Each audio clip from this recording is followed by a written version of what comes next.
काम की स्पीड तो ऐसी है कि नरेंद्र मोदी के आसपास कोई नजर नहीं आता। जैसे देश में अगर आप एयरपोर्ट का आंकड़ा देख लीजिए, 1947 से 2014 तक देश में 74 एयरपोर्ट बने और 2014 से लेकर 2022 के बीच में 148 एयरपोर्ट बने बॉस। इसी बात पर, इसी स्पीड पर नरेंद्र मोदी ताल ठोक रहे हैं कि बॉस जो 47 से 14 में हुआ उससे ज्यादा तो मैं करके दिखा रहा हूं, डबल करके दिखा रहा हूं, देखिए 10 साल। अगर नरेंद्र मोदी की पहले की सरकारों की स्पीड से चलते तो देश में 148 एयरपोर्ट बनने में 67 साल लग जाते जिस स्पीड से बन रहा था, और 148 एयरपोर्ट बनने में 67 ईयर और बनते। मोदी ने 10 साल में करके दिखाया। इसी तरह आप रेलवे ट्रैक के इलेक्ट्रिफिकेशन की स्पीड देख लीजिए। 1947 से 2014 तक 21,801 किलोमीटर रेलवे ट्रैक का इलेक्ट्रिफिकेशन हुआ, जबकि 2014 से 2023 के बीच यानी मोदी सरकार के 9 साल में 37,011 किलोमीटर रेलवे ट्रैक का इलेक्ट्रिफिकेशन हुआ। अगर पहले की सरकारों की स्पीड से चलते तो इस 37,000 किलोमीटर रेलवे ट्रैक का इलेक्ट्रिफिकेशन होने में 116 साल लगते बॉस। 116 साल जो नरेंद्र मोदी की सरकार में 9 साल में हुआ है। तो भाई खड़े होकर कह रहे हैं कि हम जीतेंगे 370। इसी तरह डिफेंस एक्सपोर्ट 2013-14 में सिर्फ 1,153 करोड़ रुपए हुआ करता था। मोदी सरकार में यह 14 गुना बढ़कर साल 2022-23 में यह 15,920 करोड़ रुपए हो गया। अगर पहले की सरकारों का मोटा मोटा कैलकुलेशन भी पकड़ लें और डिफेंस एक्सपोर्ट बढ़ने की स्पीड देखी जाए तो डिफेंस एक्सपोर्ट पिछले की सरकारों की स्पीड से 15,920 करोड़ रुपए होने में 868 साल लग जाते बॉस।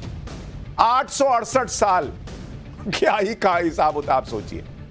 इसी तरह अगर देश में एमबीबीएस सीटें देखें, 2014 तक 51,348 एमबीबीएस सीटें थी और ये 96.7% बढ़कर 2023 में 1,01,043 हो गई। अगर पिछली सरकारों की रफ्तार से चलते तो इसमें भी 64 साल लगते, जो पिछले 9 साल में नरेंद्र मोदी ने करके दिखाया।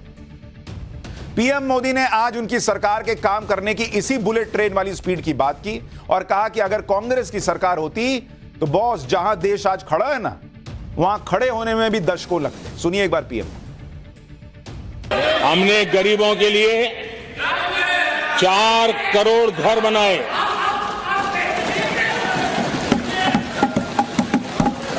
और शहरी गरीबों के लिए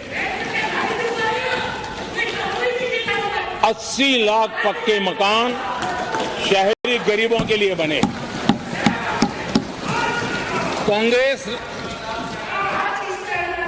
अगर कांग्रेस की रफ्तार से घर बने होते तो क्या हुआ होता, मैं इसका हिसाब लगाता हूं। अगर कांग्रेस की जो रफ्तार थी उस प्रकार से चला होता तो 100 साल लगते, इतना काम करने में 100 साल लगते। 10 वर्ष में 40,000 किलोमीटर रेलवे ट्रैक का इलेक्ट्रिफिकेशन हुआ। अगर कांग्रेस की रफ्तार से देश चलता, इस काम को करने में 80 साल लग जाते। एक प्रकार से 4 पीढ़ियां गुजर जाती।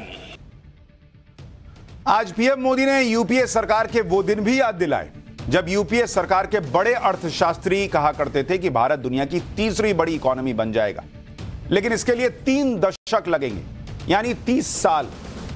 जब नरेंद्र मोदी ये गारंटी दे रहे हैं कि वो तीसरे टर्म में ही, यानी 15 साल के पहले ही भारत को तीसरी बड़ी इकोनॉमी बना देंगे, तो यही लोग कह रहे हैं कि तीसरी बड़ी अर्थव्यवस्था तो अपने आप ही भारत बन जाता है।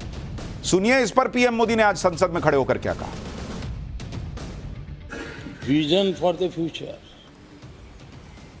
पूरे ब्रह्मांड के सबसे बड़े अर्थशास्त्री बोल रहे थे। I now wish to look forward and outline a vision for the future. आगे कहते हैं, I wonder how many have noted the fact that India's economy, in terms of the size of its GDP, is the 11th largest in the world. यानी 2014 में 11 number पहुंचने पर क्या गौरवगान होता था। आज 5 पर पहुंच गए और आपको क्या हो गया। उन्होंने कहा था is the 11th largest in the world. बड़ा गौरव का बात था। There are great things in the store. आगे वो कह रहे हैं there are great things in store. फिर आगे कहते हैं there is a well argued view that in the next 3 decades,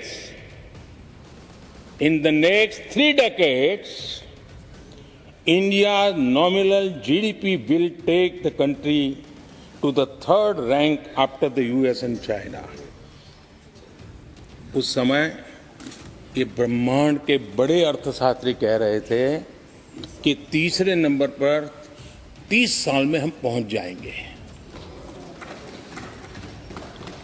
30 साल। और फिर कहा था ये मेरा विजन जो मैं मनमोहन सिंह नहीं थे उस समय। मनमोहन सिंह नहीं थे। बहुत लोग हैं जो एक ख्यालों में रहते हैं वो ब्रह्मांड के सबसे बड़ी अर्थशास्त्री है। तो प्रधानमंत्री नरेंद्र मोदी ने ब्रह्मांड के सबसे बड़े अर्थशास्त्री के बारे में जिक्र किया जिनके मुताबिक 30 साल लगेंगे भारत को 3rd लार्जेस्ट इकोनॉमी बनने में, लेकिन उन्होंने नाम नहीं लिया। हम आपको मिलवाते हैं उस व्यक्ति से जिन्हें पीएम मोदी ब्रह्मांड के सबसे बड़े अर्थशास्त्री बता रहे थे।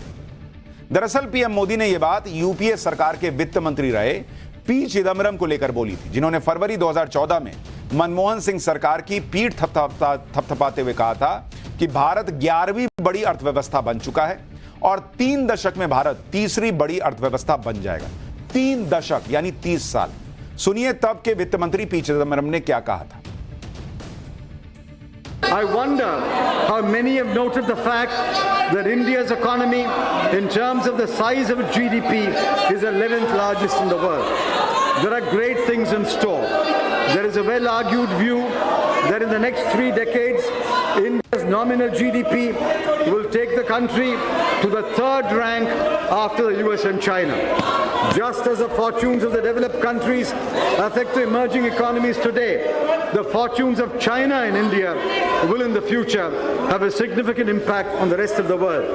We therefore owe a responsibility not only to ourselves but to the whole world to keep our economy in robust health.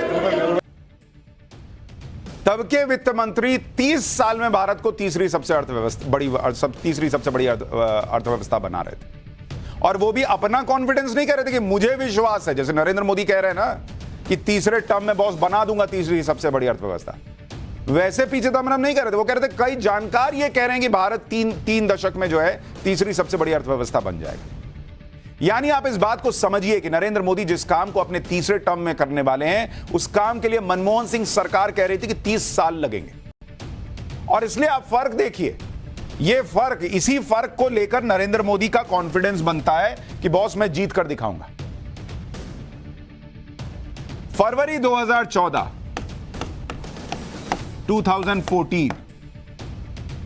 Congress की गारंटी क्या थी? कांग्रेस की गारंटी थी कि 2044 तक 3rd लार्जेस्ट इकोनॉमी भारत बन जाएगी। यह कांग्रेस की गारंटी थी। दिसंबर 2023 एस&पी ग्लोबल का अनुमान क्या है? एस&पी ग्लोबल उसका अनुमान क्या है कि 2030 तक 2030 तक भारत क्या बन जाएगा? 3rd largest economy. Narendra Modi की गारंटी क्या है? मोदी की गारंटी क्या है भाई? वो कह रहे हैं बॉस छोड़ो उसको, वो क्या बोल रहा है 2029 से पहले, मतलब तीसरा टर्म पूरा होने से पहले वो कह रहे हैं मैं बना दूंगा 3rd लार्जेस्ट। छोड़ो एस&पी, हालांकि बनेगी भारत तीसरी सबसे बड़ी अर्थव्यवस्था 2030 तक, ये एस&पी भी कह रही है, लेकिन मोदी कह रहे हैं कि भाई मैं उससे पहले बना के दिखाऊंगा, छोड़ो ना। इसी वजह से नरेंद्र मोदी पूरी तरह से कॉन्फिडेंट है और वो अपनी सीटों का आंकड़ा तक बता दे रहे हैं। नरेंद्र मोदी की सीटों के आंकड़े को कम करने के लिए ही इंडी गठबंधन बना। इंडी गठबंधन का प्लान यह था कि अगर नरेंद्र मोदी को हरा ना पाए तो कम से कम उन्हें पूर्ण बहुमत से भी रोक देंगे तो शायद कुछ खेल हो जाए। लेकिन इंडी गठबंधन का प्लान तो काम करता नहीं दिख रहा। उल्टे नरेंद्र मोदी ने इंडी गठबंधन का गेम बिगाड़कर खुद को बहुमत से कहीं ज्यादा का नंबर दे दिया।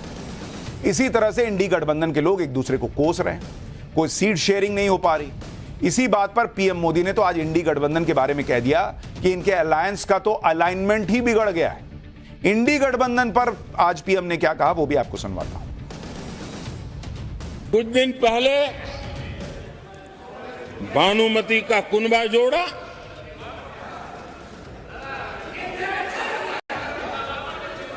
लेकिन फिर